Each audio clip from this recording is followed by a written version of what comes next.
Hi there. My name is Jason, known as the Archivist Adrift here on YouTube, and I'm doing a response video to Mike Night Tiger's 2000 sub giveaway.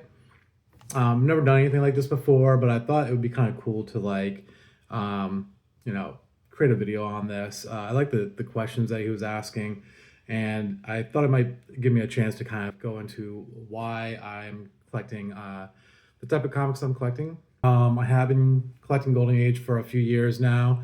I think like most people, I thought they were inaccessible to ordinary humans. Unless you're a millionaire or something like that, but watching videos by people like Jerry the Jitterbug and Comic Collector Geek and people like that, I realized that you can actually build up a golden age collection for relatively cheap. You don't have to spend thousands and thousands of dollars. You can spend 20 bucks, 50 bucks, $100, and get some good books. So I started doing that, and little by little, I started building a collection that I really, really like.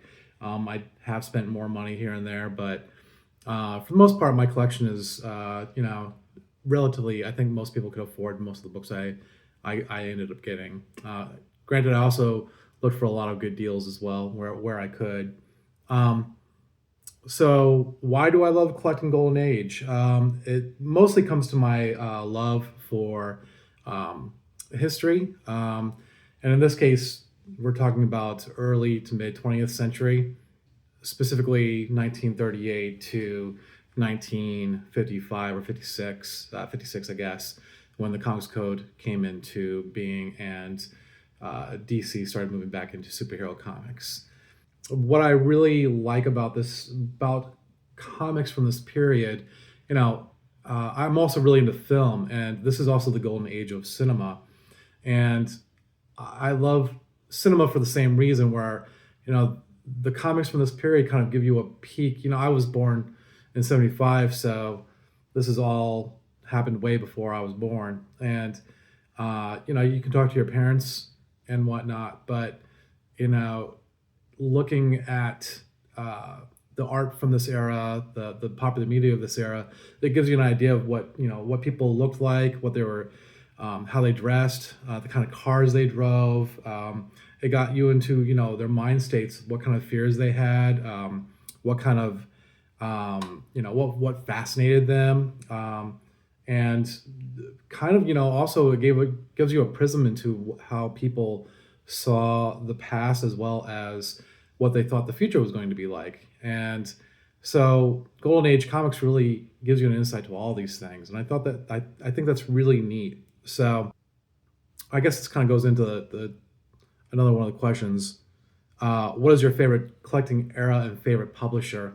My favorite collecting era, specifically from the Golden Age, is the early part of the Golden Age, I guess. I guess from 38 to about 45, which takes us into World War II.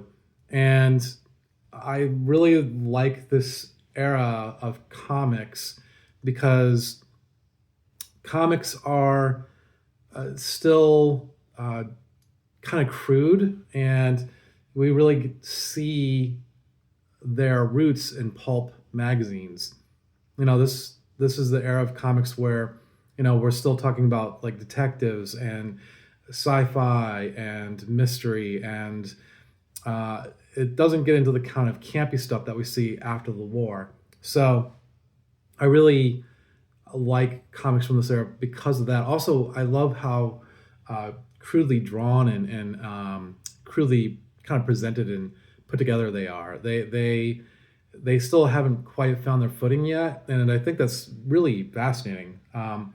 After the war, comics start becoming more campy, and they kind of figure out that they're a genre separate from pulps, I think. And uh, you know, in the earlier phase of comic history, they're not quite there yet. He also asked, "What is your favorite publisher?" And in this era, that would be for me the Ned Pines group of publishing companies. So that would be like Neater Comics or Nedor. I'm not sure how you pronounce that because his name is Ned. So Standard, Better.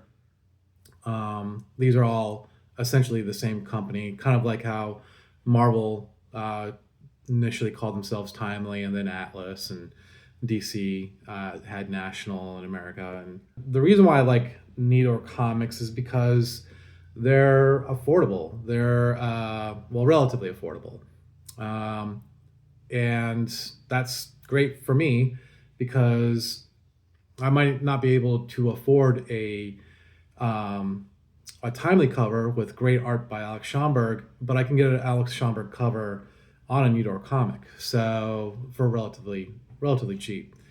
Um, and also the characters are really great. I really like, they had characters like the Black Terror, the Fighting Yank, Doc Strange, Miss Mask, Pyro Man.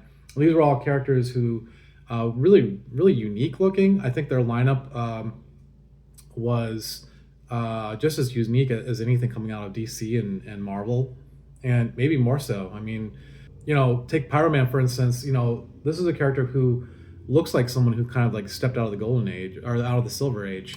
The Black Terror looks like a precursor to the Punisher. I can't think of too many superheroes of that era who were all in black with skulls on their chest. So that's pretty awesome. So yeah, Needor is definitely my favorite of that era. Maybe Fox Publishing would probably come in a close second, if we're going, not Timely or DC. Um, Question number 3 was articulate why the aforementioned publisher is your favorite. I guess I could kind of go into that a little bit. But besides the reasons I mentioned, I just feel that the characters continue to inspire new creators, even though they're in public domain. They were interesting enough that new publishers are still making comic books about the Black Terror and about the Fighting Yank. And I got some examples here actually. So, for instance, Terror in the Trenches by Von Klaus and Monica McCagney. And it's a really cool modern take. Well, yeah, modern take on the Black Terror. I say modern.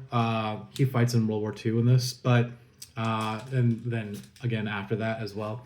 And it's really a really interesting reinvention. Von Klaus does some interesting things with his powers and how he's able to stay juiced, as it were.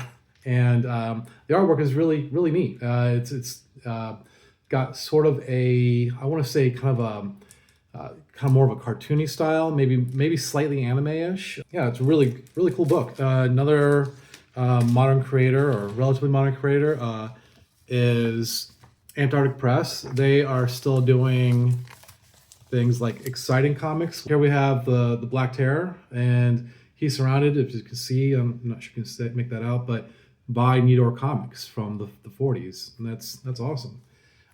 We've got Alex Ross and Jim Kruger, who put out Project Superpowers, which featured a number of 40s characters in public domain, including Needor characters. So you'll have the Black Terror and the Fighting Yank and a number of other Needor characters in these books. And I mean, it's artwork by Alex Ross. I mean, who doesn't like Alex Ross? Really cool stuff. Probably the coolest thing that's kind of hitting on Needor Comics is Alan Moore and Chris Sprouse. They created Tom Strong, who is essentially an homage to Doc Strange, not Marvel's Doc Strange, but the original Doc Strange, who was a Needor character. And they even feature Needor characters like, again, the Black Terror here. Up here we have Doc Strange, we have Pyro Man, we might have like Miss Mask or somebody over here. And that's awesome. I mean, it doesn't get bigger than Alan Moore, really, right? He even named his imprint America's Best Comics, which is the name of one of Needor's titles. So that's pretty awesome. They even did spin-offs like Terra Obscura, which features again characters from Nidor, and as well as Planets in Peril, and I think a couple other spin-offs. And then we have more interesting spin-offs like The Blackest Terror by Eric Esquivel, and it's an interesting comic.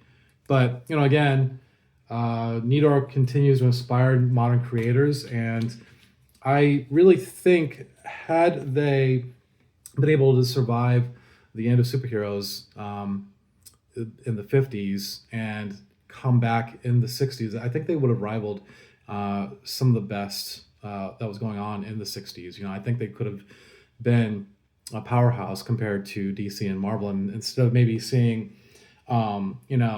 Captain America 4 Brave New World this year, we might have been able to see, the Black Terror 3 Skull of Vengeance or something like that, so I don't know. But yeah, these are really cool characters, and I think they're still relevant. And then the fourth question that Mike Night Tiger asks is, show me one of your favorite comic books in your collection and tell me why. That would be my copy of Exciting Comics number 9. This is the first appearance of the Black Terror. And I think this is a comic that was probably underappreciated by Golden Age collectors for a really long time. But he's beginning to have a bit of a renaissance, I think. Not just with modern story creators, but also with comic collectors. And of course, this is the Black Terror. And here is his sidekick, Tim. He just goes by the name Tim. He doesn't have a superhero name. So, yeah, Tim. So, yeah, this was my grail. This is the one I really, really wanted, and I'm super thrilled to have it. But I also have the first, Black Terror spin-off, which is, in his own book, number 1 here. It's missing some center wraps, so if you guys have those, talk to me. But yeah, these are definitely probably these are definitely my favorite comics in my whole entire collection. Yeah, so I think that answers all the questions, and I hope I answered them, in a way that makes sense. And that's all I wanted to say. All right, thanks, and I appreciate it. Talk to you there. Bye.